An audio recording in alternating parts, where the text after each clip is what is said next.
ciidankeena oo dhufays meel sare naga ilaalinaya anaga qiimaha ku fadhida waxa weeye qofku wuxuu yaqaanaa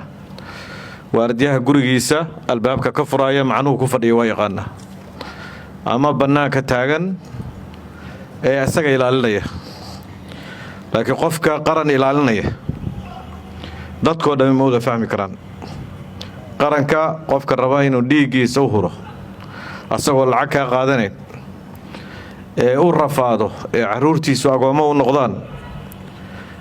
ee xaasaskiisii iyo hooyooyinkii jeclaa uu ka tago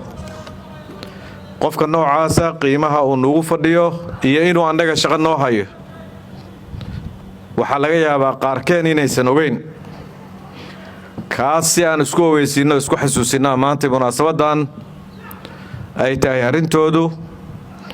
kuwa dhintay kuwa dhaawacmay isbitaalada u jiifo xubnahooda u jajabeen